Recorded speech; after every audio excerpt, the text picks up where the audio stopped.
ঈশ্বর কখনো আমাকে ঈশ্বর কখনো আমার সহায় হয়নি। হয়তো ঈশ্বর আমাকে ভালোবাসেন, সেই জন্য অনেক বিপদ থেকে আমাকে রক্ষাও করেছেন।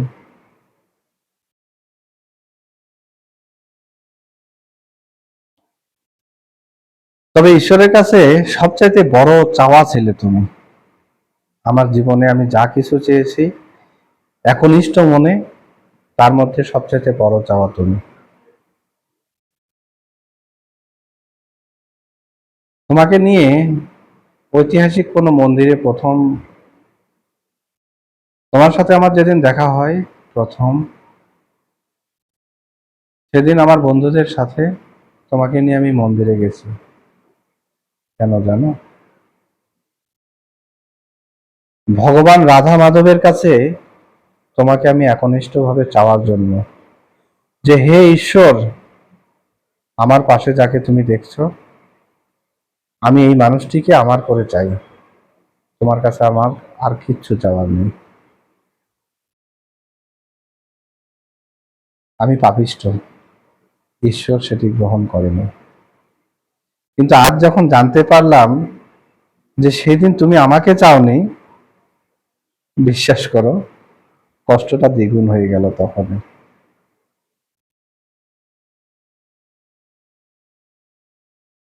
তুমি প্রায় সময় বলতে তোমার দুঃখ শেয়ার করতে, তবে কি শুধু দুঃখের সময়টা পার করার জন্য সঙ্গী হিসেবে আমাকে চেয়েছিলে, সেগুলো ভুলে থাকার জন্য?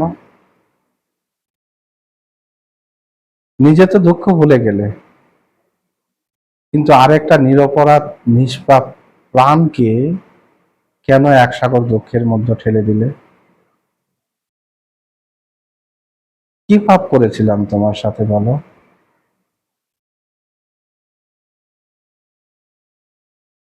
তবুও বলবে বেটার অপশনে চলে গেছো, সেখানে তুমি সুখে থাকো। কিন্তু সকাল বিকাল তুমি আমার ফেসবুকে এসো না। ডিজিটাল যুগ, এখন তুমি আমার ফেসবুকে এলেও আমি দেখতে পাই। যখন আমি দেখি যে তুমি আমার ফেসবুকে ঘোরাঘুরি করছো, সে রাতের ঘুম আমার নষ্ট হয়ে যায়। সারাদিনে খাওয়া দাওয়া চলাফেরা সমস্ত কাজকর্ম বৃথা চলে যায়। আমি কোনো কাজে নিজেকে মন বসাতে পারি না, নিজেকে অপ্রকৃতিস্থ মনে হয়। প্লিজ,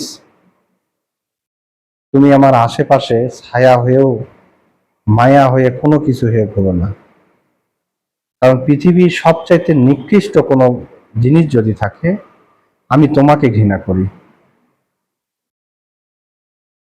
তোমার সাথে পরিচয় না হলে আমার জীবনটা হয়তো এত নিচে নামতো না। আজকে আমি অনেক ভালো থাকতাম। যদি ফেসবুক এই ভিডিওটা তুমি দেখে থাকো, আমি পারতাম তোমাকে মেসেজ দিয়ে ইনফর্ম করতে, কিন্তু আমি চাই না।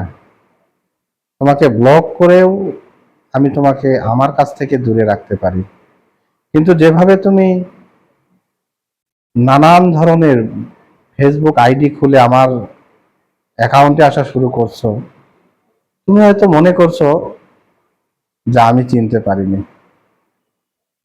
এতটা বোকা ভেবো না।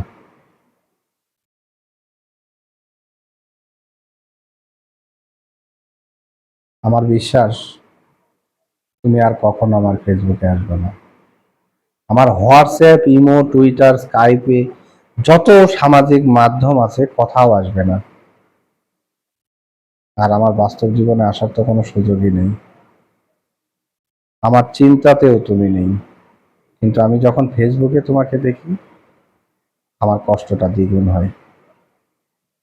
তুমি আমাকে নিয়ে খেলা করো, সমস্যা নেই, কিন্তু এক বিন্দু পরিমাণও যদি ভালোবেসে থাকো কোনো সময় কোনো মুহূর্তে, প্লিজ আর এই কাজটি করবে না। তোমার বাবা মায়ের স্বপ্ন ছিল অনেক টাকা পয়সাওয়ালা ছেলের সাথে বিয়ে দেবে, পেয়েছো তো বাংলাদেশের প্রথম শ্রেণীর নাগরিককে। অনেক টাকা, টাকা খুঁজেছো, টাকা পেয়েছো। দুঃখ বলার সঙ্গী হিসেবে আমাকে চেয়েছিলে, সেটাও পেয়েছো। এখন তো তোমার সুখের দিন, তাহলে কেন তুমি আমার ফেসবুকে এসে ঘোরাঘুরি করো?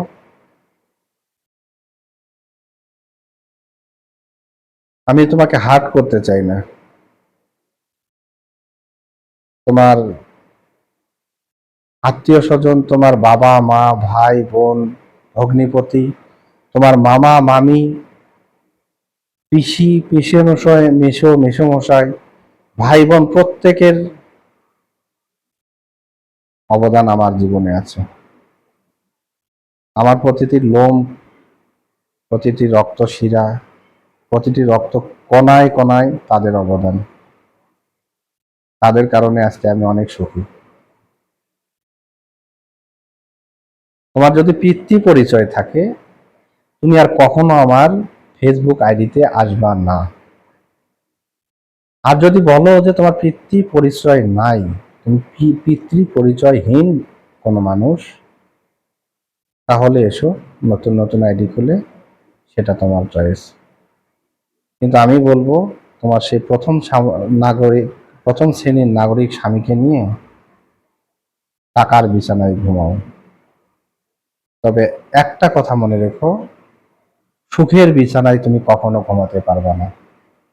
এটা আমার অভিশাপ না, এটা প্রকৃতির বিচার, হবেই হবে। ধন্যবাদ সবাইকে। আমি প্রত্যেকের কাছে ক্ষমা চেয়ে নিচ্ছি যারা আমাকে ভালোবাসে। আমার আত্মীয় স্বজন আছে, লজ্জাকর বিষয় হলেও আমি তাদের কাছে ক্ষমা চেয়ে নিচ্ছি।